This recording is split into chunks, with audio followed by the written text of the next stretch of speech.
Welcome to the 1% Better Recruitment Podcast. I'm your host, Charles Kiriakou, and this is the podcast that aims to help people within the recruitment industry get 1% better after every single episode. We've had such a wide variety of different guests that come on the show that talk openly about their stories, about sharing value, tools, techniques, strategies, the good, the bad, and the ugly, all within the recruitment space. And every single episode, we like to have as much fun as possible with open conversation back and forth. It's not scripted, it's uncensored, and as I mentioned, I like to have fun doing this podcast because I know that if you're going to tune into this, you want to feel like you're part of a conversation whilst also leveling up your game within the recruitment space. So if you like this podcast, please do us all a favour. Comment, like, subscribe, follow on all the platforms. It really helps drive engagement for the show. And that's enough from me. Let's get into this week's episode, and I hope you enjoy. Right, best behaviours. Cool. Elliott, thank you very much for joining us on the show today. Thank you for having me. And for coming around the house. We've got some awesome topics to get into, but before we do so, for people that may or may not know you, it'd be great to have a bit of an intro as to who you are and what you do. Yeah, no, thank you for having me as well, and I love that he's sitting with us and doing this podcast. So I'm Elliott. I'm the managing director of a company called Kayman Recruitment Group. I've been in the industry now for nearly 20 years. I'm still very young, I'd like to think, but it's been a very long time.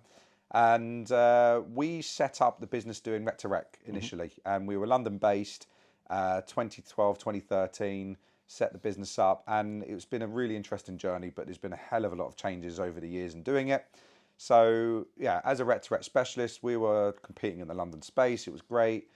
And then we decided to move over to the American markets in 2018 because I had a passion and a dream to get over to New York, and it was somewhere I always wanted to be. So started doing rec to rec in the States, and then we ventured out through the changes after COVID to South Africa. So in 2023, we were like, how do we change this model up? Went over that way and started outsourcing. And then to today in 2025, where Kayman Recruitment Group is now a solution provider to the recruitment industry. 3 pillars, one's rec to rec, one's outsourcing, and the other is consulting and advising. So that's what I've built to date. Love it. And it's perfect because that's exactly what we're going to talk about, right? Because before we started recording, I said to you that, I've kind of touched a little bit on people that have moved over to the States, but it's mainly been people explaining their journey themselves as a recruiter, for example. But you guys set up in America, this might sound a bit silly, but like before it was cool almost. As it was like a bit of a subject, if you like, but not before what it is today, that's for sure. Yeah, because now, every single time I speak to someone, they're like, yeah, we set up in 2020 or 2024. Yeah. We're thinking about going to the US, and you're like, wow, okay. Because I remember when I moved from healthcare recruitment into permanent, like, medtech, and we had this big presentation. It was like, we're going to go to the States. We had no strategy. We had no idea. And I've said this on the podcast, like the amount of BD calls I would like be saying things like CV. And, I just didn't have a clue. We had no clue about like how to set up. We had no real like roadmap of like how we're actually going to get onto US soil and all the rest of it. So hopefully by the end of this episode, people listening that have a desire to set up in America can have some like tangible steps to take. So I guess that could be like an easy sort of intro then. So maybe if you kind of talk us through what that looked like when you first done it, and maybe there might be some like lessons you learned, some mistakes you made, some things you wish you would have done, etc. Yeah, sure. Look, I mean, when I wanted to do it back in 2018, I didn't have a lot of businesses I could go to get advice. There was a lot of big players over there, your Franks, your Fadens, your Michael Paders. I didn't know any one of those firms as such that I could sit and say, how did you do it? Yeah. These firms were well beyond that. So I had to learn the hard way. I've got to be honest with you. So I actually went to New York 10 times in 2018. Wow. Obviously, it was great fun in doing that, and it was an awesome experience, but it allowed me to really understand what I'm doing. And it was quite excessive, yes, going over there that much, and good on the air miles. But ultimately, I needed to figure it all out. And I couldn't do that sitting in London and trying to make it work because I knew it was a different world. And, I needed to set up the infrastructure, the whole kind of logistics. It was a good journey. But look, I put myself out there, and I say this to anyone that's going over to the US, like, get yourself in a position where you go and see what you're getting yourself into. So if you want to set up a business in Texas, which is a hotspot at the minute in Austin, go there, spend a week there, spend a couple of weeks there, go and meet some clients, meet some candidates, but do it to learn. You know, it's an investment. Don't necessarily go over there and think I'm going to come back with a 50 grand fee, you know, or pick up 5 jobs, which you potentially probably could. But it's more just to get yourself on the ground and understand it. And that's what in 2018 I had to learn the hard way. And it took me a year to kind of figure it all out. I met clients constantly, I met candidates, I was learning, I was understanding. You know, I had to build the infrastructure. I was wasting a lot of money as well because I was spending money on things I didn't understand necessarily if it was the right or the wrong way. So I learned all of that. And then I ended up billing in the US market myself. So I basically reinvested. Every time I did placements, I kept reinvesting it. Hence a lot of the trips. And, you know, then I started, okay, well, I'm going to hire someone now. And that was a good experience as well. And it was tough, you know, then to learn how to manage remotely and, you know, with the back and forth. But look, it was a journey. And, you know, then a year later, COVID came around. So it kind of changed the whole dynamic again. But fortunately in COVID, I managed to get a special pass before Trump was in power, which was a lot easier at the time. And I got myself back, you know, into the US market again. And I was still traveling. And the US actually kept my business alive, if I'm honest with you, because a couple of fees over there during lockdown was so much more substantial than doing a couple of small fees or trying to in the UK.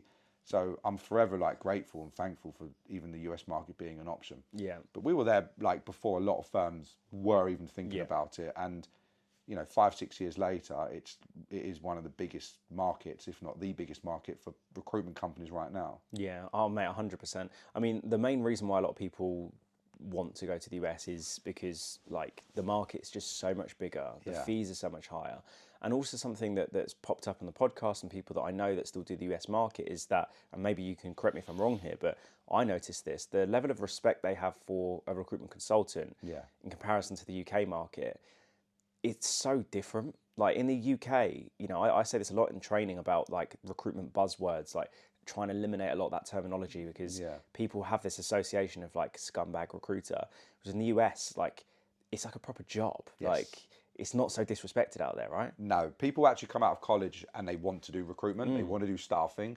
The thing is that like, and I'll give you a really kind of different way to look at it. In the sporting world in the US, which is absolutely huge, it's all about scouting, it's all about careers, it's all about development. You know, the career days in the US, in my opinion, is a lot more of a, you know, a lot more exposure to the graduates than it would be in other places. It's talked about more. And again, when you talk about the sporting world, it's all about getting scouted, being recruited. So recruitment terminology in colleges and the younger generation is like a familiar term. So they then want to get into recruitment, you know, and then you take the whole kind of like tech world over there and the startup world. Everyone knows that if you're in an internal corporate recruiting job, you make a fortune, you know, because of the equity aspect. Like, there's so much to it. But then that kind of takes you into the agency world over there, which is, you know, I suppose an endless opportunity for the American market. But they look at that as, this is my career now. You never really speak to a lot of recruiters in America that says, oh, I fell into it. You know, not as much as you do in the UK, in my opinion. All the time in the UK, isn't it? Yeah, it's like everyone's excuse, like, oh, I fell into it, you know, like, but in the US, it's like, oh no, I wanted to do recruitment and that's the job I was, you know, seeking. Yeah, it's. I always find that quite interesting, and I'm trying to think. There's been a couple of people on the podcast that have said people that choose to get into recruitment, there's something odd with you, and I'm like, I think I'm an oddball because I literally asked to get into recruitment. I literally said to, I was like, I've told the story before, but like when I was 19, went through loads of like family issues, mental health issues, and I was signing on at the job centre because I just couldn't hold a job down. I was going through some shit, and I remember saying to the lady in the job centre, "Is there a job that I can help people? Maybe help someone get a job, because I can help my friends get a job. I can't get myself a job. But I'm also really money motivated. I'm sick of being poor. Just want to earn loads of money." I was like, recruitment. I went, that's a job. Amazing. Like, can I get a job in recruitment? They were like, nah, you don't want to get a job in recruitment. I'm like, what? And the lady was just like, yeah, you don't want to work in that job. Like, you just don't. It's not a nice industry. It's like, what? And I got into it and I was like, this is fucking great. Like, you can earn great money. You're helping people. But people find that a bit odd. But like you said, in America, it's like, it's a totally different mindset. They absolutely love it. It's a very entrepreneurial country, right? You know, they all love startups. They love the excitement, the thrill, the earning potential over there. They absolutely love it. And, you know, they look at it as a career, and it's satisfying. The people that I've employed over there, none of them, as far as I'm aware from, well, unless they've told me otherwise, fell into this job. They all came out of college. A friend of theirs was doing recruitment. They asked about it, wanted to do it, and that's how it should be. That's how, I actually say I fell into it. I chose to do it because my friend was doing it. I saw how much money he was making. I was actually a chef, weird enough, wow. in hospitality, and I was working unbelievable hours. And I realised, what, if I put all these hours into a job that actually sees a reward in return financially, I want that. And a friend of mine introduced me to his boss, and went from there. But the US is just a very different world in that sense. Yeah, 100%. So let's go back to when you first thought about going into the States. Obviously, you travelled to New York. But before I get onto that, why New York? Just out of curiosity. I don't know. It was one of them. It was like I saw it in all the films. It was really cheesy. There's no real reason to it. I just saw it in every film. I was like, that place looks incredible. I went and did a trip there with my now wife, and we went on a weekend away, and I was like, this is sick. Like, I love this place. And the people there were awesome. There was little things there. Like, I was walking down the street, we were just standing there a little bit lost, and 3 people in the same 10 minutes come up to us and said, are you all right? Where are you looking to go? Like, what's going on? Like, no, nothing dodgy about it. But the people were it was just so cool. And it was little things like that. I was like, I like it here. I really like it here. And, the ability to be in the US, obviously New York from a times aspect, obviously straight on the East Coast, made sense. But that's pretty much it. I'll be honest, I just thought it was just a cool place. It's interesting because I had the exact same mindset as you when we were thinking about setting up in America. I had 2 clients that were, they were both national sales managers for a medtech company, but for 2 different product areas. One had a relocation package from San Diego, one came from Boston, and they were both in the UK. And they called me Chucky. Yeah. They said, we can't call you Charles, it's too posh. We're going to call you Chucky. I was like, great, okay, cool. Then they showed me the Chuck E. Cheese thing, which is a rat. I was like, okay, I don't know if that's endearing or offensive, but anyway. And I said to them, I want to go New York. And they both laughed at me. I was like, why do you want to go to New York? And I was like, well, I'm in the city of London right now. New York, it's just like a bigger, better London. They were like, yeah, if you like rats, mate. Yeah. If you like stench, if you like rude people. I was like, huh? Yeah. I was like, I don't know. And they kind of slightly put me off. And I was like, well, just go because you might love it. Yeah. But obviously they're Americans. They have their own sort of biases and stuff. But no, it's just interesting. But going back then to when you first thought about, okay, cool, I'm going to do this. I'm going to set up in America. You mentioned obviously there's mistakes that you made and stuff. Talk us through the overall process, because you mentioned that there's other businesses that have been established out there. You didn't necessarily have anyone to kind of lean on to say what should I do, etc. What went into your methodology, your sort of process, your strategy of properly essentially setting up in America? Really good question. Look, being, self-employed and then running a business, it's a really lonely place. You need good people around you, right? So I did ask as many questions as I could to people that, were in the industry that may know anything about it. I was basically going on LinkedIn, seeing who does recruitment in the US. I'd call them and be like, right, how are you finding it? What are you doing? I was part of a recruitment network, and ultimately asking business owners in there and people like James Osborne, how, what, where, why, when. Was getting little bits from everyone and everywhere. But the best way, as I said, to learn was to be actually physically on the ground, understanding the recruitment process, understanding, what recruiters' expectations are, the dynamics between the 360 model, the 180 model that the US love, and then, having to understand that. But, for me, biggest challenges that I had, I think for me, the biggest challenge I had was probably understanding the culture in the US. And how they do business is different to how we do business. And it took me a little bit of time to understand that and work that out. And everyone there wanted to have a meeting. So when I learned all of that, I then kind of put a bit of a structure and a strategy in place to kind of go on my journey. So I built my base of clients that I knew I could rely on and trust and work with after having met them face to face and really building that relationship over a period of time. Yeah. It wasn't going to happen overnight. Building a little bit of a pool of candidates as well that I can work with, referrals from, and actually create a little bit of a network. Obviously, doing those 2 things can combine with each other, and it kind of worked itself out really well. When it comes to things like the payroll aspect and all of that, it was pretty straightforward. You'd foreign exchange it from the UK to US, terms of business, the entity side of it.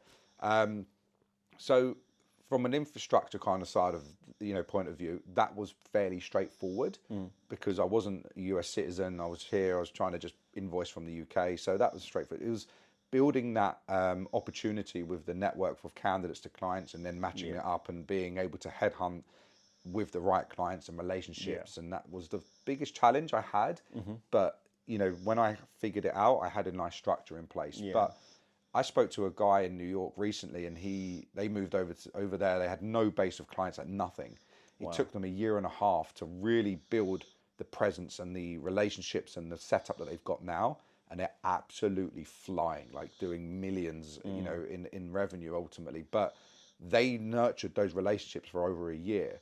And I said to them, like, that's exactly what I've done and what I had to do. But if you're a recruitment company trying to get over there, I'll say another story. I went out for a beer with a couple of UK clients.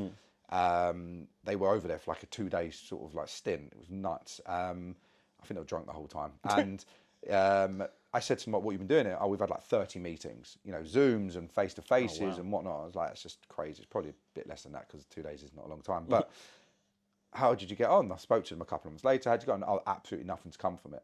Waste of time. Like, what was the point of that? They just all want to meet for a coffee. They're so friendly over there. They just want to... I was like, you need to nurture those relationships now. You need to sit on that for at least 18 months, a year, because that will come good. And they only want to work with people that they can build relationships with. They don't want to do a transactional setup there. So, you know, I don't know how they got on after that, but that's what they needed to be doing. So that was the strategy I went with. Yeah. Well, that kind of leads me on, because when you mentioned about one of the things was learning about their culture and how they operate, how they do business, like I really wanted to jump in and go, right, I want to dive into that. But what you just mentioned there reminds me of when I was BDing in America. Don't get me wrong, not all Americans aren't transactional. There's every human is, you know, is unique and different, but largely a lot of them do appreciate. I think most clients in recruitment do appreciate that relationship rather than just the transaction. But I noticed with the Americans when I work with them, and for people that I've had on the pod that solely just do America, is that they want to be not wined and dined, but they want to have a partnership. Yes. They don't want you to just... And again, I don't want to speak like every single client in America is like this, but oftentimes in the US, it's, Elliot, I need this one role filled. Don't care about your fucking story, nothing. Can you just find me a, you know, product manager for this job? Yes or no? Yeah. Send me some CVs. Yeah. That's all I care about. Don't want to meet for coffee, whatever. In America, our challenge initially was the fact that we were based in Farringdon and they're based all over the US. We can't go and meet you face to face. So our biggest objection was, well, I've got a local agency here in, you know, I can't remember, with Kansas City, and I'm like, they do everything. Like, they don't do medtech. This is our speciality. We've built your entire UK team. We know what you're looking for. Just do the same search, but in Kansas City, it's fine. But the sales cycle was initially a lot longer because you had, and again, I don't know if you can relate. Some of the companies, like, can you meet with our VP of engineering? We're doing sales recruitment, but sure. Can you also meet the VP of RAQA? That's what they do. Okay, fine. But like, everyone's an important member of this business. We want to make sure that everyone's aligned, and you have to meet everyone. So like the sales cycle sometimes was so much longer. And as to your point there with the guy that had all those meetings, I say this to every single person I work with. If someone's met you for a coffee and they're like, yeah, great, keep in touch. Don't go, oh, fuck's sake, I haven't pulled a job. You're just like every other fucking recruiter that way. Like, keep in touch, nurture them. Do you know, I had I know I've referenced him before. Like, I went to the recruitment network thing recently, and they had a speaker come on stage. He was this Oxford professor, and he said something that resonated with me, and I've been doing it, and I think that it was something that a lot of us should do as well. But if you have had someone in your network on LinkedIn, set aside every 3 months a set of names that you want to keep nurturing the relationships with, and every 3 months message that person and just check in with them. You know, they've got you on your LinkedIn network, so they're obviously connected to you and maybe seeing some stuff that you're doing. But every 3 months, I've got a list that I'm constantly nurturing those relationships with. And I've never had any business with them. I've never done anything with them, but you never know at what point. And it's all about timing in our industry, isn't it? So that is a really solid bit of advice that he gave me. I mean, it should be something that's quite common to us as recruiters to be organised like that and have that structure. But I don't think a lot of us do. Mate, that's killer. That's an absolutely killer bit of advice. And do you know what? Thinking about what I do now, I was absolutely all over that last year. And then this year, where I was very busy for the first like half of the year, and then obviously we had a baby and just fucking life turns upside down. Yeah. And I haven't been as on it. I've been okay, but I've definitely not been as on it as what I was. But when I was a recruiter during COVID, my managing director pulled me aside and said, "You're the best long-term BD there is. Yeah. But right now, we need you to do short-term Yes. because we've got no clients. What's your short-term strategy?" I was like, "Oh fuck, I didn't really go out and lead gen. It was all just speaking to clients and then nurturing them, and that's how I won a lot of business." Yeah. But that advice, mate, is brilliant. And when I was researching like how to switch up my strategy and stuff, and utilizing my PA ChatGPT, and it was just literally saying, build like a target 100, target 50, pick 10, and just literally message them. Yeah. That's it's always good because I know this shit, but it's just like little like, fuck, I need to, and I think anyone listening to that, just pick clients that you really want to work with, even if they're not hiring, and just dropping a message, adding a little bit of value, giving them a call. Yeah, you put it in your Outlook, you put it on the notes, you put in a little note thing there with like 10 names, and you just constantly rotate that, and you put it on a recurring cycle in your diary, or you can put it on an automated, automation on your CRM if you want. I'm a bit more old school, so I'm just going to do it in my calendar. And, they might not respond. But if you message them again, it's a bit like what you told me about one of your clients before. Like the persistence is what is, in my opinion, going to make you more successful. 100%.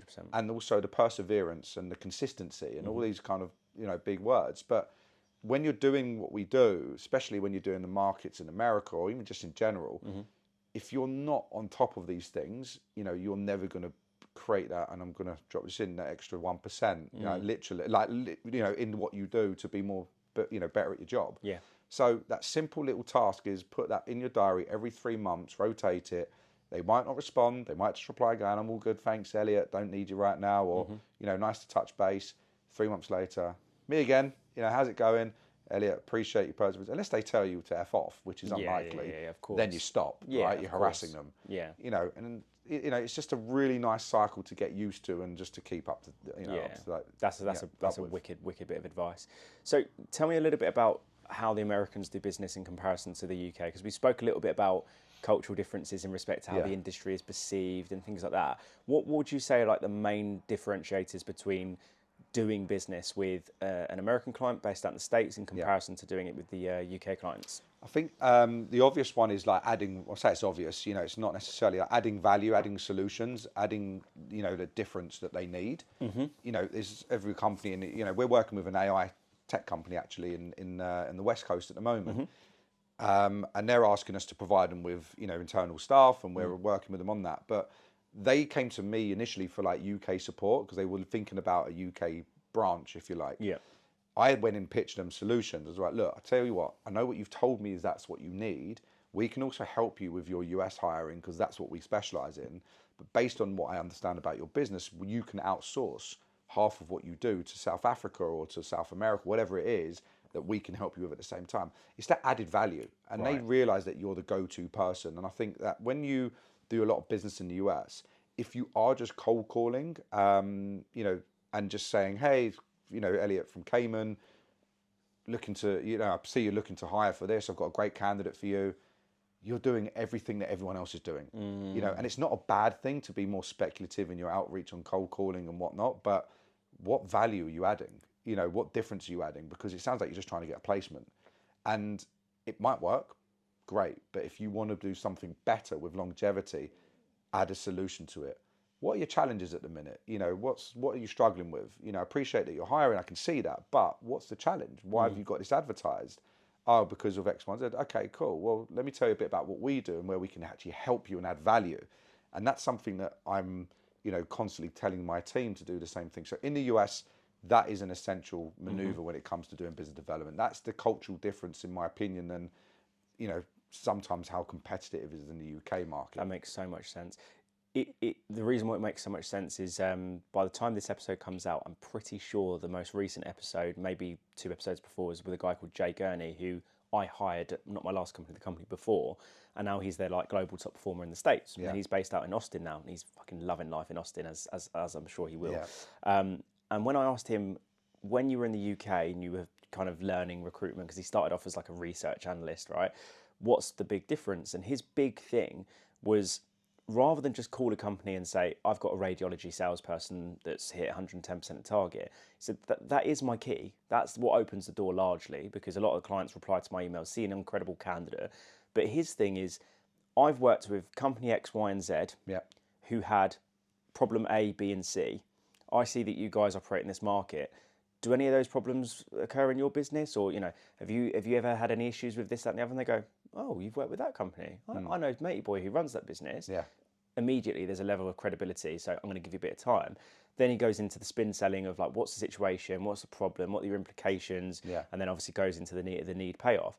And that's how he's won a lot of business. And he says, I don't really, like, I am selling, I'm not going in like what I did when I first started. And you can attest this, a new recruiter, it is fucking phone bashing. It is specking out hundreds of CVs and doing all the outreach you possibly can. But the more you learn the market and stuff, it is about, like, tell me what issues you have in, and let me come in and solve those problems. And I think that's you can do that in the UK, but it sounds like in the US, it's almost like a necessity. You have to be more solutions orientated. Yeah, and the name dropping thing is essential to that as well. And this project with this AI company, fingers crossed that we complete it and it's successful by the time this comes out.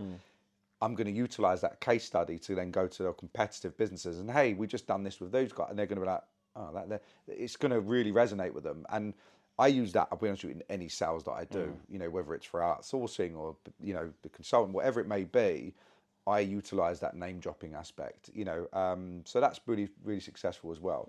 The other thing that I would suggest is, at the same time, is when you've got people physically on the ground in the US, in my opinion, which has worked for some others who aren't, on the ground, and that's fine, but mostly, is giving them that face-to-face value as well. So I was just in Austin a couple of months ago. I met 4 or 5 candidates. I've placed 3 of them. They were working with other, competitors of ours that are based in different locations, but they'd never met them. So as soon as I actually had the opportunity to sit down face-to-face and add that value to the conversation, got exclusivity, put them in a position. They dropped out the other agencies because they were just only picking up the phone. Done. And I really encourage my guys to do the same thing in Texas and wherever else, but also Zoom video calls. Like, get to see them, look into their eyes and talk to them. Stop just picking up the phone and trying to message them and texting. Like, stop texting them. Why are you texting them? Like, just pick up the phone. Pick up the phone and organize a Zoom call. Whatever it is, just see the face value add to it, and that changes everything as well. And that rapport is massive. Again, in the US, they love all that. So if you can do that, then you've got to do it. 100%, man. I'll be honest, it's a big pet peeve of mine where I've gone into recruitment businesses and I'm like, have you got a target for like candidate and client meetings? Like, candidate meetings? What's the point? I'm like, what? You don't have a target on your Cube 19. You want up, like, you don't have a target for candidate meetings. They're like, well, no, they qualify them on the phone and the management through the like, what's the point in saying they've done the qualification on the phone? I'm like, but if another agency's meeting, but we've got better jobs. I'm like, mate, you are missing a trick here. Like, I'm not telling them to spend an hour and a half on the phone or on a Zoom call or, travel all the way up to Manchester from London just to meet one candidate for a coffee. Be a bit strategic about it and commercial, but that face-to-face touch in a world that's surrounded by AI, and AI is going crazy right now, what's the differentiator? Face-to-face. Absolutely. I do a lot of my podcasts on Zoom because I've got people all over the world and it's easier. I'll be honest, it is a lot easier. The editing's a lot easier, all the rest of it. But even a video call in comparison to a phone call. Like the best recruiter, so I have 2 great recruiters for 2 different reasons. Sachin got me the job in L&D. He was phenomenal. But the lady before that, Heidi, I don't think she does rec to rec anymore. She was like a fucking therapist. She was like a coach. She was like an advisor. Like the whole shebang. And then after like a couple of like phone calls I had with her and all the rest of it, are you free to jump on a Teams call? I was like, what? A Teams call? Because I did nursing recruitment, it was all face to face because we did a local area. They come in registration in the office. Different market, totally different. I was like, okay, I'll jump on a fucking video call with you. All right, like it's a bit weird. And it was like the first 15 minutes was just like talking about family, hobbies, and getting to know each other. And then it was like, right, I'm going to share my screen and walk you through the JD and the websites and stuff. And I was like, wow, this is insane. I've never had a rec to rec do this before. This is incredible. And then she was just advising me the whole time. And she's the literal reason why I took a job in London. Because on the initial qualification call, she said, what is the most important thing for you? And I want a local job. I don't want a longer than a 10-minute drive. She was like, so if I had a job in London It was paying good salary, great commission, unbelievable culture, loads of training. Is that something you just say completely no to? And I went, absolutely. Yeah. And she was like, wait, why? And I was like, I don't want to pay 500 quid a month on trains. I don't want to have to fucking be in a tube. I just don't want to do it. It's like, you're going to miss out, mate. You will miss out. And then she found this job that was, because I'd done healthcare for 2 years, she was like, this is medical technology. It's a lot more commercial. You'll be placing salespeople, dealing with like VPs of big businesses. I was like, that sounds pretty cool, to be fair. It's like, why don't you just have a chat? And I was like, I can't be asked to get a fucking train. Yeah. Just have a chat. Literally met the guy, met a couple of directors. I was like, oh my God, this is the best fucking business I've ever met in my whole life.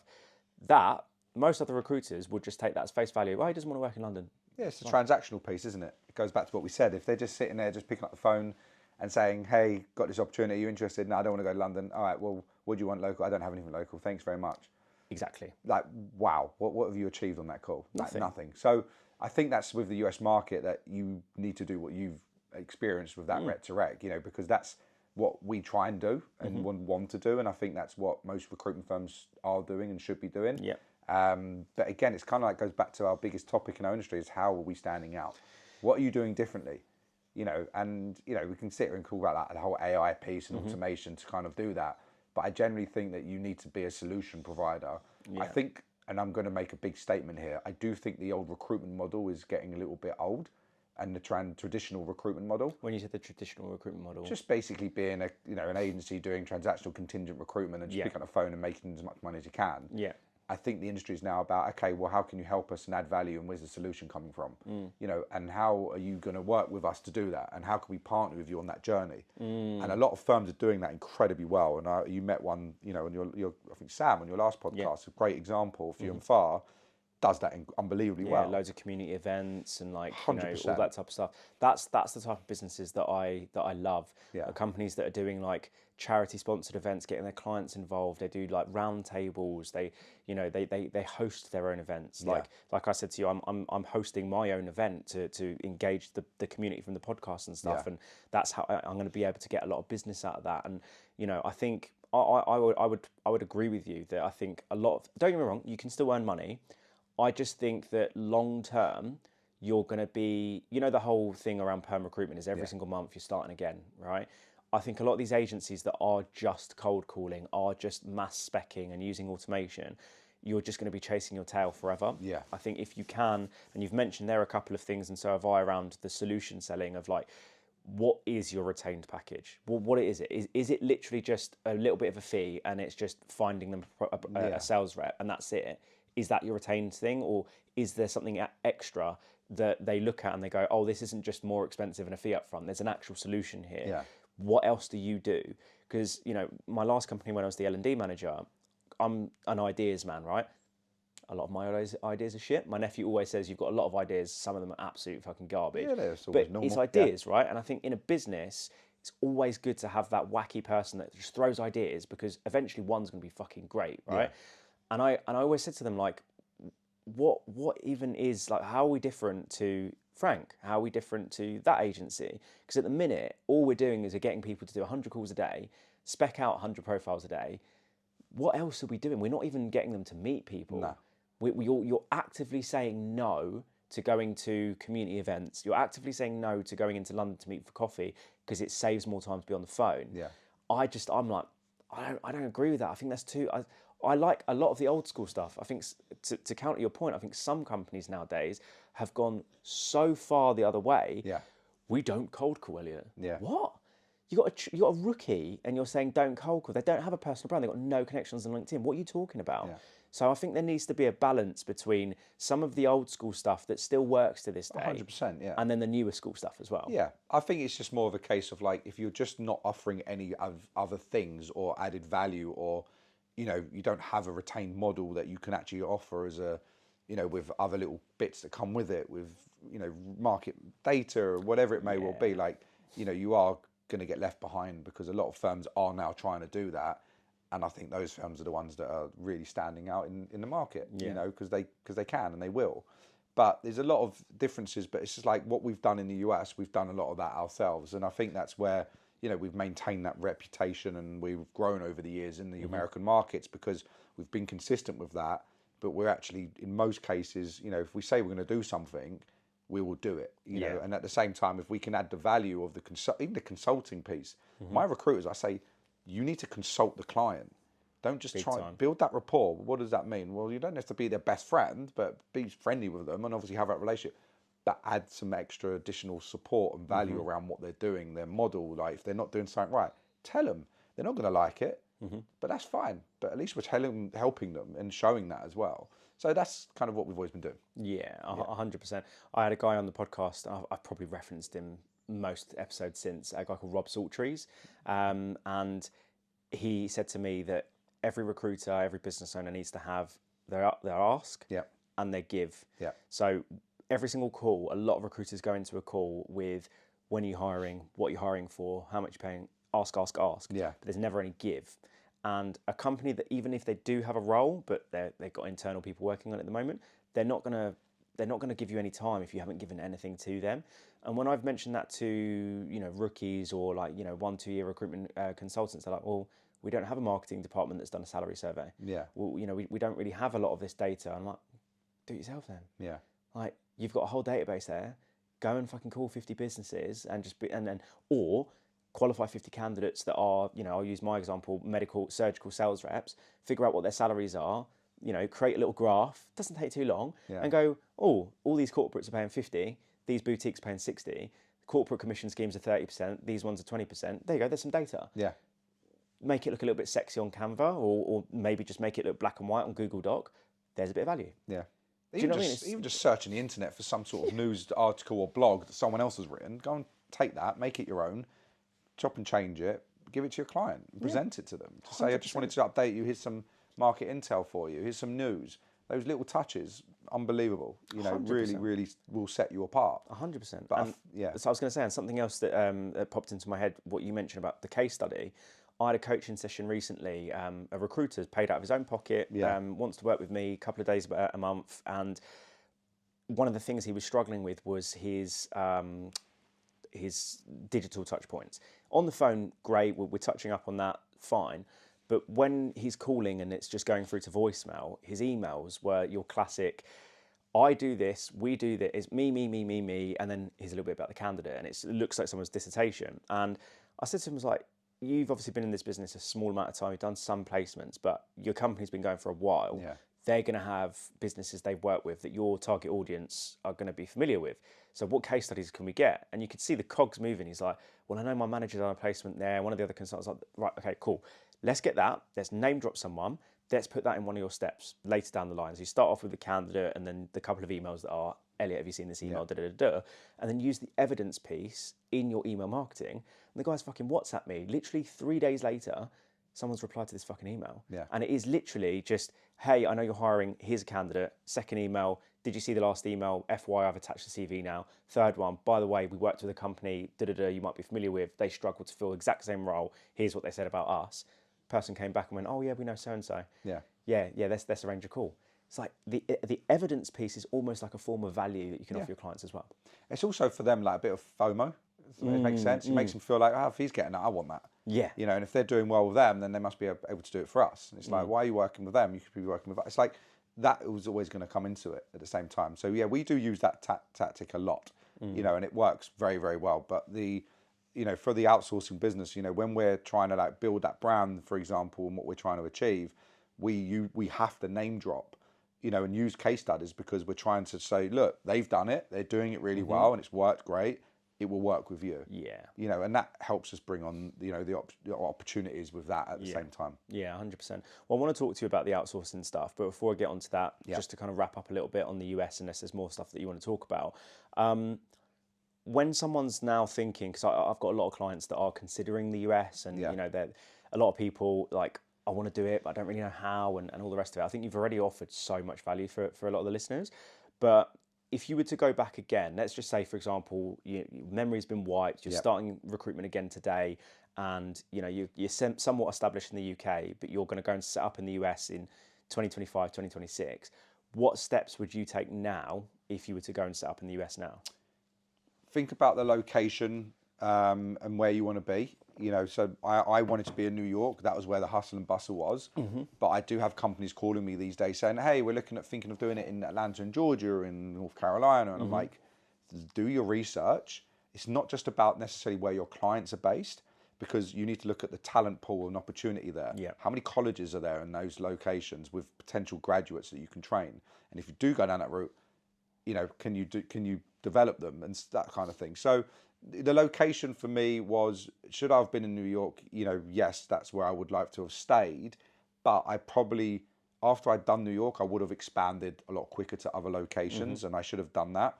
And I was so stuck on the idea of everything I do is going to be in New York. That's my hub, nothing else. But what I'm now advising companies to do, because I wish I did it, was if you see talent in other locations in the US, go after it, because each state is basically a country on its own, and each time zone is a country on its own in the US, from eastern to central to the west coast. So always be open to the talent opportunities that are over there, because it will open up more doors for you and more opportunity. And I was a closed door for that, and I really struggled, like a lot of UK firms going over there do, is to build a business that is scalable and quick enough. So that's one thing I would have done differently. The other one would probably, and the other one thing I would have done is interviewed differently on the people that I brought in. And I'm just being very honest, because a lot of companies say the same. And if those listening to this will understand what I'm saying, they'll resonate really well. Americans sell a very good game. They will make you feel like that they are the most amazing, they've got such incredible personalities in general, but they sell a brilliant game. But, when you have to change your interview tactics and your questions and how you break things down with them more so than you would do in the UK, because the recruitment there is very different. So how were you doing it before? Like, in terms of what was the interview look like then in comparison to what it is now? So I was working with people over there that would say, I've built $1 million this year. And I'm like, that's phenomenal. On contract, it's been a great year. And I'm like, great. When you break that down, they hadn't built $1 million. They'd invoiced out $1 million, but their margin was probably about $250,000, $300,000 of what they actually billed. The difference, and they didn't understand that over there. That's how we work over here. So just understanding and asking the right questions was quite key. Talking about their process. How do you recruit? What are you doing? Talk me through it. Show me what you're doing. That is quite essential as well. Because in the UK, you meet a 360 recruiter, you pretty much know roughly what you're going to get with that. Yep. You don't in the US. And they call themselves full desk recruiters over there. So big, so that's a huge thing that recruitment companies need to look out for if they're hiring over there. I didn't, and I got, learnt the hard way. Full desk doesn't mean they're 360. They think that it does in the US. It's not. So a full desk recruiter would basically be someone that does the candidate side, but also does manages the client. But that doesn't mean they do the business development to do the 360. Right, okay. So they're not full desk. So again, it's all about, you need to change your interview process and the questions that you ask and how you ask them when you're dealing with the American markets, as opposed to dealing with the UK. So that's something I would have done just differently. But I think that resonates in all industries and all sectors. Yeah. Whether you're a software engineer in the UK, a software engineer in the US, there's different technology stacks and understandings and ATSs that they work with over there that you need to get to know before you even bother to even get on a phone call with them. Yeah. Oh, that's really interesting, because I remember my last job when I was head of L&D. I wasn't really overly involved in the interview process, but when I saw someone in the kitchen, and I'd ask them a few questions, and I'm the global head of L&D here, I heard that you've got a good CV, and you kind of break down kind of how they recruit, and you're like, I can immediately, because I've got a different lens to maybe a sales director who sees this person who, like you said, gives a great chat, and I build all this, that, and the other, and it's just like, you break it down sometimes, and I've met people that have done 500k, but they've never won any of that business. No. It's an account that the business has had for years with really, really high fees that they've just filled, or their managing directors passing them over clients, and then they're converting them. And then you've got someone else that's done 250k. Like I coached a guy called Nicholas, who's been on the podcast, set up in Germany doing cybersecurity, didn't know a fucking thing about that market, did 350k in his first year. That's exceptional in comparison to someone that's done $500,000 with gifted clients. Do you know what I'm trying to say? So it's like, it's really digging into it in more detail. BD questions, if you're a recruitment founder and you're hiring in the US, the questions you ask around business development is probably the most important part of the call, if that's what you need. Yeah. Because their interpretation of business development is going on a database that's been set up for them with multiple clients. Some have got terms with, or they're opening and nurturing old relationships. That's what they would class sometimes as BD. But for us, BD is, having a piece of paper in front of you with a company name and a number that you've never spoken to before, and trying to get through the door through their HR. Like, so you just got to make sure that you are doing that the right way. And that's one thing, as I said, that I learned the hard way with a lot of what I did over there, was just not, doing that initially until I understood, okay, well, actually, this is very different to what I'm used to. So, yeah, those two things, the location and the way that you employ and interview people over there, is going to be a big thing. Yeah, you give me a flashback when you said about a piece of paper. I'll never forget, my first job was in social care recruitment. Yeah.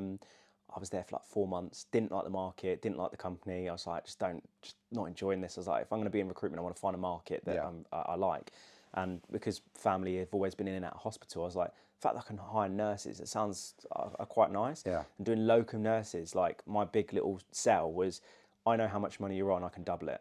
Yeah. They're like, what? And I'm like, you're on like 30, 35 grand a year, I could get you 60. Yeah. They're like, no. And I went, trust me, look, here's 60 other nurses I work with that are on that money. Yeah. Come work with me. And then that's how I done it. But my first day working with them, because I said, I had to do a lot of cold BD in my last job. They're like, great, here's a stack of paper. Yeah. Every single private hospital, every single head of department, every single direct dial, go and win some business. Yeah. And I remember just looking, and they went, cool, all right. And they just put their heads down. I was like 20. Oh, yeah. Do I have like training? Like, mate, you've got a phone, pick it up and get some business. That was my first job in healthcare. I was doing locum occupational therapy. Oh, really? Into the NHS, when it was good to work in that market at that time. And there was no caps on any kind of like margin that you can make. And I was in this company on the first day they opened. I was in in a room with 5 guys. Their first day, they had nothing. And it was a completely blank canvas. And I ended up building a book to like something like 5 to 8 grand a week. It was pretty good at the time. And it was a really interesting market of experience, and that was genuinely starting from nothing. Yeah. And I literally sat there with a computer and a phone. He had no database. Yep. And we just had to build it from scratch. So and there was no technology to help with that. Nothing. There was nothing. No automation. Nothing. You had to basically get a list somewhere from the NHS website of every hospital in the UK. I mean, it helped me geographically, with knowledge. But other than that, it was. What a slog! Good. Yes. Yeah, it's a. But fucking we learned the hard way. 100%. So that was how it was back in the day. It was good times. Yeah, 100%. And with the no caps and stuff. Like, we had a lot of fun with that. A lot of squeezing the margins, but that's why they are where they are now with it, because of people like us that took advantage back then. So good that they changed it. Yeah. Yeah. But no, there was something I was going to speak about before that. That was it. So in the US, you mentioned about like locations and stuff. Yeah. So I've heard, because I'm always so fascinated about hearing people's business development strategies, and when I go into businesses, I always sit down and I give the analogy of opening the hood and doing the diagnostics and essentially doing like a BD MOT, right? Yeah. One of the biggest issues I find with people, especially when they're going out to the States, is their world is way too big. Yeah. Right. I worked with a software engineering firm for best part of 9 months. They had 2 guys, girl and a guy, do the US market. And I was like, show me a list. And they pulled it up on whatever their CRM was. It was 1,000 contacts. Yeah. It's like, how are you going to, like you said about the 10 people nurturing, how are you nurturing that? And they were just cold calling initially, right? Does not work. So I got some ideas together, presented it to both the founders, and I was like, their worlds are way too big. You either need to really niche down in therapy area or like, the job title, or geographic region. Yeah. Because when I did geographic region, going back to what you said about colleges and things like that, for what I did, it didn't make too much sense because I couldn't generate enough business in just Kansas or just Georgia. So I just did one job title across the States, because the Boolean search and all the rest of it was completely the same, just change the geographic location, and with the content you build up your brand and people come towards you. So going back to my question earlier about setting up in the States, people watching, listening to this now that are in the process or thinking about setting up, what's your opinion on niching down in terms of, is it better to go geographical? Is it better to just stick to a handful of job titles? Because the US market's so fucking big, right? I'll give an example, and it's a really good point you just made, and that's something that I also experienced myself. If you are just BDing everywhere in the US, right, and you're based in New York, but you're doing a BD role in Kansas and then somewhere in Seattle or, in Texas, as soon as you pick up that client, you've got to deliver. And you've built that relationship and you've nurtured it. You've got to deliver on that. But you don't have a network of candidates or a pool within that state because you've not got any other jobs over there. So you are then having to basically constantly keep starting again. And it's like, why do that to yourself? And that's why a lot of companies and people have failed in the US, because they haven't put themselves into a niche. So I think geographically in the US, you have to be particular on where you work. So if you're going to do the East Coast, do the East Coast. You know, obviously, I think, you know, you need to still be a specialist. So if you're going to do software engineering, if you're going to do pharmaceuticals and med devices or whatever it may well be, that's great. You know, most companies now operate a little bit more niche, apart from Americans are still a bit more generalist. But you need to make sure from a geographical standpoint that you have got the ability to deliver if you're going to, you know, sell your services and solutions to a client. Otherwise, every single time you pick up a job, you've got to start all over again, and then you've got a week between the time frame of filling it, and then the client's found someone because there's another agency that has a market and a network. So just put that into thought before you pick up the phone. Get excited about a lead or an opportunity, and you can't deliver, you know, and all you're doing is just battling every time. So I think that's essential to, like, you know, companies' growth. So if you're in New York, stick to the East Coast side, you know, maybe going as far as maybe Florida, but maybe staying within the you know, the Boston to Philly kind of angle, if you like. Triangle, there's Boston, New Jersey, New York, Philly, and staying within that realm and building a network there, because it's only an hour or so train from Philly into New York. New Jersey's easy. Boston, you can still do the travel, but, you know, it's not horrendous depending on the role. So that is kind of like key to you being a lot better, because when you know, so to ramble, but like when you've built that network within that location, you're the go-to person there, aren't you? You're the go-to person. You'll pick up candidates all the time. You can easily spec them out into your clients that you've already built relationships with, and you just can have a nice cycle of recruitment.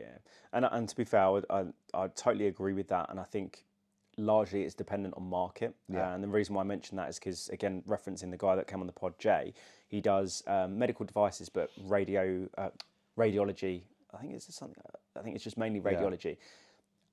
It's not huge. There's not like the software like developers and stuff, like Java developers. There's a fucking lot of them. There's not many people that sell X-ray machines in that respect. So something he mentioned on the podcast was that initially he wanted to focus on West Coast, and realised that if you just do a quick LinkedIn search for radiology sales rep jobs in the West Coast, it's not as many as, say, you know, construction managers and developers and stuff. So what he thought was, well, how about I just be ultra niche and only do this set, so everyone on LinkedIn in the States knows me as, if we're hiring marketing, field service engineering, sales, clinical applications in radiology, we go to Jay. And he's built a phenomenal desk. And like I said, yes, there are going to be elements of you're working a job in New York and now you're working a job in Arizona. You might not necessarily have a network there, but a lot of these people are very well connected. And one of the ways that he's done it now is, Elliot, who do you know in Arizona? Oh, the rep from my last company, Joe Bloggs, was brilliant. He still works for Penumbra or whatever. Cool, I'll reach out to them. And that's how he does a lot of his stuff. So rather than doing the long projects and stuff like that, and again, he said to me that he spends at least half an hour every single day of populating the database of all geographical locations. He's got a save search on LinkedIn solely for those job titles within that niche. Populates it and nurtures these candidates, because he knows the candidates is essentially his BD. He's got the network, he's got the pool, he's got the geographical location covered. You know, ultimately it's going to enable him to deliver when he needs to, but also create opportunity as well. And that's how you can be more successful in the US. Don't try and get excited by everything that's shiny in front of you in the US, because you will get lost. And if you get lost, it will affect your billings and it will affect your revenue, because you're trying to chase something all the time. But, you know, stick to what you're good at and ultimately just stay within the realm of like what you would do in London. You know, 100%. It's the same thing. 100%. Well, look, I'm conscious of time and I do want to speak about the outsourcing stuff. I get a lot of emails now from companies, and I always find it hilarious because they ask me about if I need extra help headhunting and stuff. I'm like, mate, look at my LinkedIn profile, like, what are you doing? But I've worked with a business recently that his entire team is in South Africa and he's just based in the UK. And I've had a couple of my existing clients say to me, is this something we should look at? Like, what's the pros, what's the cons? And I'll be honest, like I can advise on a lot of things when it comes to recruitment and BD, but when it comes to that, I'm like, I don't know. And then when we got in touch about the pod, I was like, oh mate, I want to learn more about this. So maybe there are listeners, viewers, listening to this now going, what the fuck are they talking about? Like, give us a little bit of context as to what this sort of outsourcing looks like. Yeah, so we did it in 23 where I needed some additional resource support, and I kind of got to a state where I wasn't finding the talent in London that I wanted. I didn't want to keep hiring, in the US with large salaries. I wanted to try and find another avenue rather than using technology, because it was up and coming, this AI talk in 2023, but not as where it is now. So I've got a personal history in South Africa from family. So I was like, I know from a cost element, it's going to be, good for the business. But the quality of talent there's incredible. And there was a few agencies, only a handful, that were over there anyway. I got quite lucky, which I'm going to mention is more luck than anything. Like, I found a phenomenal person that can head up my team over there, who now is still heading it up, and started a delivery sort of function that was based over there. 2024 was a bit of more of a rough year in the London market, which is why we ended up pushing ourselves more to the US, and then started to build a bit more of a delivery team of researchers and support in SA. What you're getting over there, in the long short of it, is a lot of quality talent. There's 60,000 recruiters, maybe even more now, in South Africa. A majority, and I'm still trying to work out the numbers, work for international businesses, whether they're in Australia, the Middle East, Asia, which is massive, just Africa in general, or the US markets in the UK, Europe. So it's enormous, but no one knows that, or no one is very much familiar with it. The time zone element is obviously key. It's only an hour ahead most of the year, or 2 hours. But then a lot of them are well educated. Like, it's just, I knew all these pros, so I took it to market, and it just worked out very well. That comes November last year, we built an outsourcing arm to the business, because everyone was going, Elliott, how did you do that? Why did you do that? We want to do that. And I was like, we'll help you do that. And I just was like, there's something here. This is a really good time to do it. The market's changing a lot now. So we built the outsourcing model, and since then we've recruited for probably over 60 recruitment firms, 20 companies outside of the industry. Over 100 placements have been made within these businesses. Companies are actually building their business functions now around South African delivery and sourcing. Clients of ours in America, in the UK. We had a client reach out to us last week. He just hired 3 people this week. They could not believe the quality of talent they were going to get in South Africa. If you want a tech recruiter that has recruited in the UK market, US market, in software engineering, that is, a proven track record of a person, you will get that.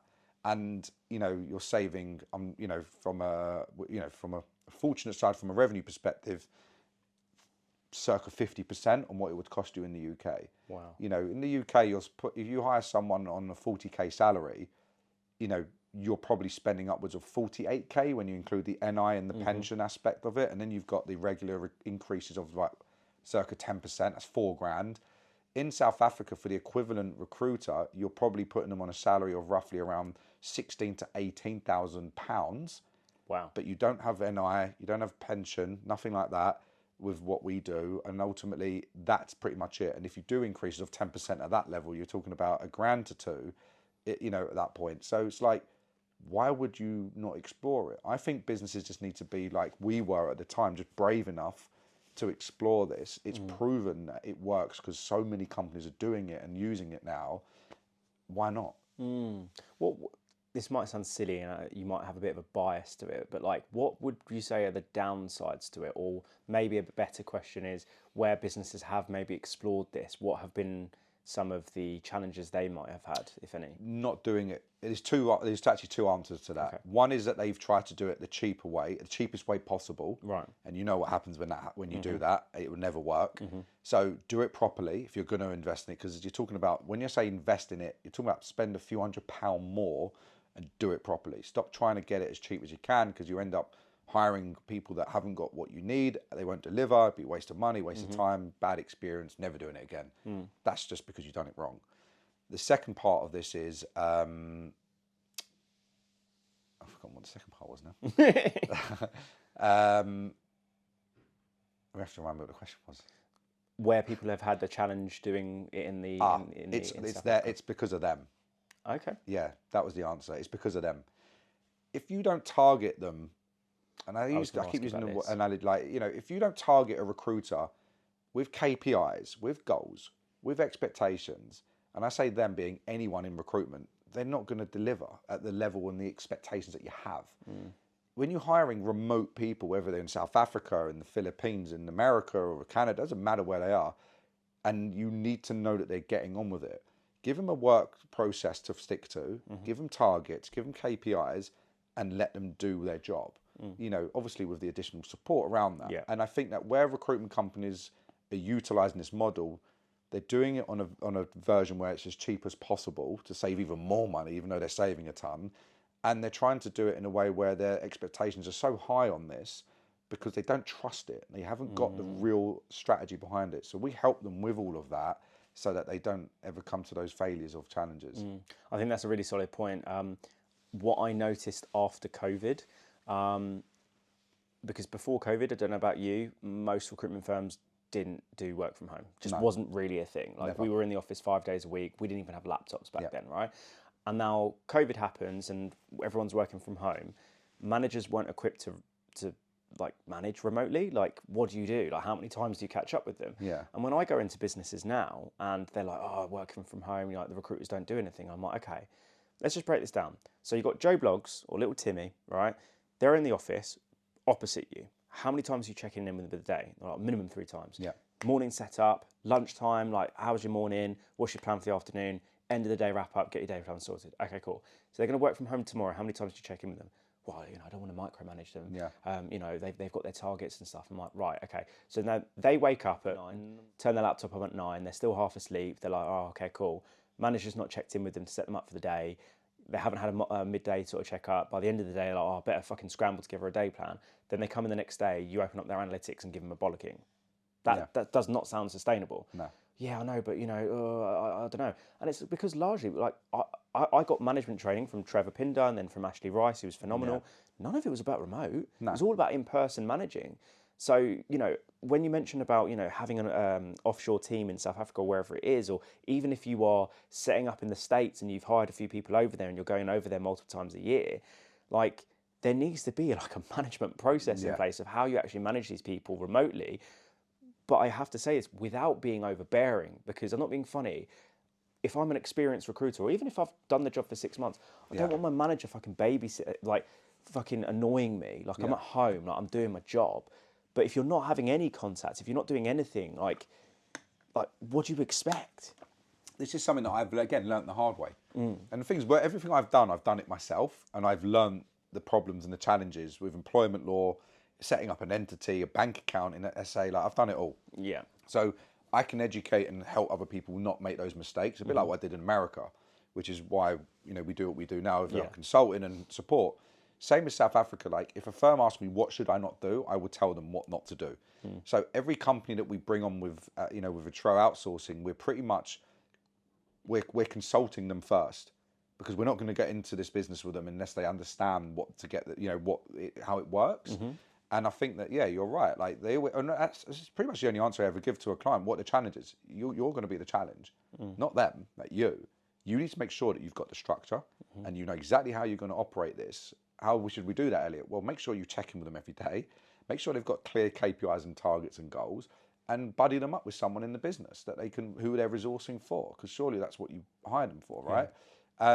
Or doing their sales for, whatever it may well be.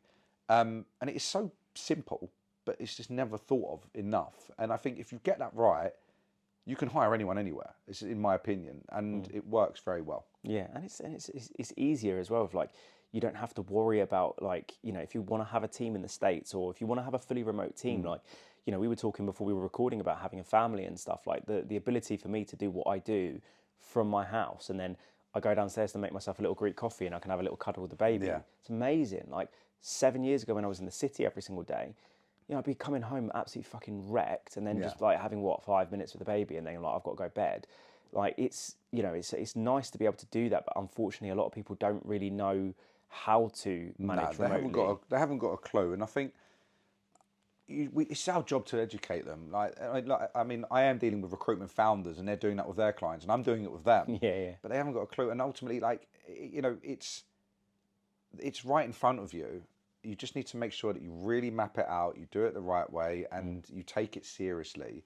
and don't experiment, as well, which I can't really help businesses when they say, oh, we're just going to experiment with idea. You're experimenting with people here. Like, it's not a product. It's a service.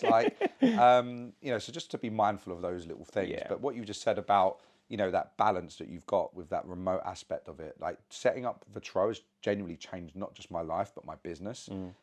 Because I've got that flexibility where it's not in front of me. I trust it's going to do what it needs to do. I wake up in the morning now, I go to the gym, I spend time with my kids at night, in the morning, whatever I need to do, because my business is running in the way that I've put it, and ultimately it's given me that freedom. Yeah, and it goes back to what you said about having the process kind of nailed, and that ties it. Most episodes I've done when I talk about strategy, BD, whatever, it's about having a process that works for you, and it works differently for everyone, right? And I'll give you a good example. When I moved into L&D, they gave me a global head of L&D role, and I had no L&D experience, right? I'd never assessed a bit of training documentation my whole life, and now my fucking job is to create their L&D department, right? Mental, but I like being thrown in the deep end, and we made it work. 5 months into the job, I was doing an academy once a month. I was like, I need to hire someone. This is too much workload for me. We've got like 60 people in the office. So I hired a girl, and she was really bought into me, my enthusiasm and my recruitment experience, but there was a bit of like this guy has never done L&D, let alone run an L&D department. And because we could work from home a couple of days a week, I just thought, well, I've managed salespeople remote. I'm just going to take some of the methodologies. And all I did was, say, for example, we're in the office on Tuesday, we're going to work from home the next day. Tuesday evening, do a bit of like a 5-10 minutes in a meeting room, like how's the day been, what have we achieved, what's the plan for tomorrow, and she'll just break down in simple terms, like I'm going to work on this presentation, I'm going to brainstorm some ideas, got 2 coaching sessions in the afternoon, then I'm going to run the analytics for this team or whatever. I'm like, great, okay, cool. We'll chat in the morning, and message me in the afternoon, and then we'll chat again in the evening. The morning check-in, we've already done the legwork from the day before, so the morning check-in is more of a case of how you feeling, like, more of a human, like, how was your evening, like, make sure she's like feeling good for the day. Is there anything that I can do to help as your manager to make sure that you're in the right state and the frame of mind? Because I know what it's like. Sometimes you wake up and you're just like, oh my God, fuck, like that. Set her up, message me in the afternoon. You don't have to worry about a scheduled meeting, so you're running back from the gym. Message me, and if you've got any issues, call me. If I've got any issues, I'll call you. And she'll just message me. Right, I've done those presentations. It's on the Google Shared Drive. Got my coaching sessions. Touch base later. Sound. Yeah. Afternoon, quick call. How's the day been? Again, very human, not super, in depth and the rest of it. We'll do that tomorrow when we're set up for the day. Yeah. And that worked brilliantly. And she felt, that she had the support. Yeah. That she wasn't just left entirely to her own devices, but equally didn't have an overbearing manager that's like, right, stay on the phone, let me look through this presentation, like that. It's that there's a balance to things. Yeah, and you'll figure it out as you go, right? Yeah. And there'll be elements where, well, maybe I was a bit too much. I'll probably step back a little bit here. Yeah. Or you just get on with it, and you'll learn and you'll get to know and understand. And look, I'm fortunate. I'm going over there next week to South Africa to sit with the team and to build that rapport, and I'll figure out how and who we're working with here, because I've not met half my team, that we've hired. So it's kind of like, let me figure that out, and then we can manage it around them. So it's kind of putting that investment into it as well, because I'm treating it like this, as it should be. This is my business. This is not just I'm testing it out or I'm experimenting with them. This is our company now. Yeah, which love is that, a big man. thing. And there's a really other big point I just want to touch on. Like since we've done this, we've put ourselves in a position genuinely now where we've never been as big as we are as a company, never seen as much profit as we ever have done since we've done this model, never built so much revenue from doing what we're doing.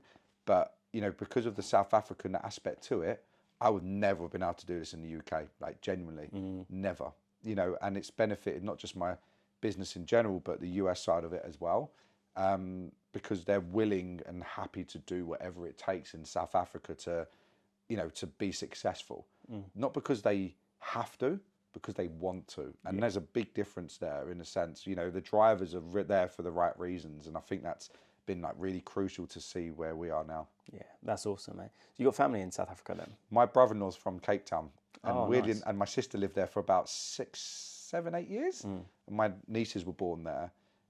So I used to travel there quite a lot to go and visit them. Yeah. Funny enough, the office that we've got now, and the person that's heading up my team, Tammy, over there, is based about 5 minutes from where my sister lived and where No way. kind of, so I was so familiar with that whole area. I was so comfortable with it. So yeah, I have a little bit of like South African family in within our group, if you like. Yeah, nice. I've always wanted to go. My dad's side of the family is half South African. Oh, amazing. So his mum's originally from Cape Town, Yeah. coloured South African, which, by the way, I was best mates with this girl called Natalie, who was, can't remember where she was from, half African, half English, Scouse girl. And when I said, oh, my grandmother was a coloured South African, she was like, you mean mixed race, Charles? And I was like, no, she's coloured South African. And she was like, you can't say that anymore. And I went, no, in South Africa, you have white, black, coloured. They still say it, yeah. Yeah, it's like their own like thing. That's them. And she was like, no, you can't. And I went, no, Google it. Yeah. We literally Googled it. Maybe here is different. In here, if you say coloured, but like again, I've got family I keep in touch with on Facebook, and they're proud coloured South Africans. Yeah. It's a thing out there. You have when you set up an entity over there, you get judged or graded on your business in terms of like the diversity. Yes. And it kind of like goes A, B, C. So the more black people, coloured or white people in your business gives you the grading that you have, and the more diversity you've got, the better it is. It's a really weird system, but I've learned so much about the culture over there and how it is that sometimes you're just like, wow, this is just wild. Yeah, because we won't go into the whole politics of it, but one of my best clients, a guy called Carl Ingle, was a white South African. He lived, I'm trying to think whereabouts, maybe it was Joburg, but he relocated over to the UK because he worked for Johnson & Johnson, huge conglomerate, and he was hiring for a sales team. He was like a sales director there, and his boss above him basically said, we have to hire black or coloured to fit the quota. And he was like, well, I don't care what fucking skin colour they have, what genitals they have. I just want the best people. Yeah. And this candidate here is the best. Like they've sold our products, like they're incredible. And they basically withdrew that candidate because they were above him in the hiring chain, because that person didn't fit their diversity quota. Yeah. And that for him was like the last thing that was like, I just can't do this anymore. I'm not working here anymore. You've just got to get used to it. Again, like, I've seen so many different things learning about the American markets. I've come from the UK and then going to South Africa.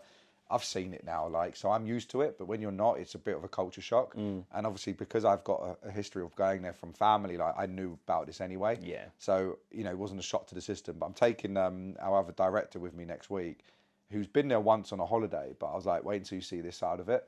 Very different. Really? Very different from being a tourist in South Africa when you're actually in the work environment of culture and families that actually you're with all day, every day.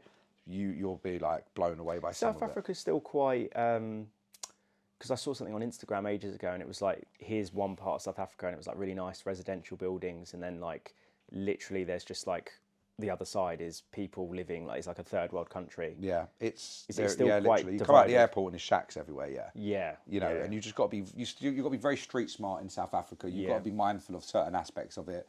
But it definitely still has that. I don't feel unsafe at all when I'm there, at all. And it's just like London and anywhere else in the world. You just don't do anything stupid. Don't go anywhere where you shouldn't be, and don't mouth off to someone that you shouldn't. Otherwise you're going to get a problem. So I think it's the same principle in America. It doesn't matter. Like South Africa's got that element to it where it's very got those, built up areas where it is full of like shacks and whatnot. Yeah. But do you know what? Like, why would you go there? Like, I'm not being funny, but that's their culture, that's their history, that's them. And, you're not there for that. So it's kind of like, just go past it and take no notice. Yeah, fair enough, mate. Cool. Well, look, before we finish up, every episode finish off with the same question. Yeah. Following today's episode, how can people get 1% better in recruitment? I think look at the internationalization of the business and how they can diversify what they're doing is really essential. And that's what's changed my business, over the years with the economy and the changes. So I think if you're not doing anything from an international standpoint, and I don't mean just sitting in a London office recruiting internationally, I mean like thinking about how you can physically look at the expansion and opportunity elsewhere, now's a good time to definitely do it. The world's changing a lot. The industry's changing and we've got to keep up, and you've got to also create that flexibility in your business. That if one market doesn't go the way you want it to go, you've got the other one to rely on and so forth. So if it all goes, then we're screwed anyway. But that's what I think is essential to a lot of companies, moving forward. Yeah, love it, mate. Awesome end to an awesome episode, and I'm glad this one wasn't too much good as ag. He's gold. been good. He's only farted on me twice, but other than that, you've been good. Cool. Thank you so much, mate. Really appreciate it. And to everyone that's made it this far, see you next week. Take care. Thank you so much for watching this episode or listening to this episode, guys. Let me know, what was your biggest takeaway from this week's guest? What did you think about their answer to the 1% Better in Recruitment? I'm really keen to hear your thoughts. If you haven't already, please drop us a like if you're on YouTube, follow on Apple and Spotify, connect with me on LinkedIn, and I'm really, really keen to get some feedback from you all on what you think about the format of these episodes. Are there any other guests that you think we should have on the show? Are you someone that wants to be a guest on the 1% Better Recruitment Podcast? Because if so, you can just simply DM me on LinkedIn, you can drop me an email, all my details are below on these videos. And I'm always interested in having absolute legends come on the show that want to have real open conversation, that want to talk about things that could even be potentially controversial. We could debate certain things, but the whole point, as I mentioned at the start of the video, guys, is that my whole purpose with this show is to help the recruitment industry get 1% better after every episode. So make sure you're following, subscribing on all the different platforms, and I'll see you next week.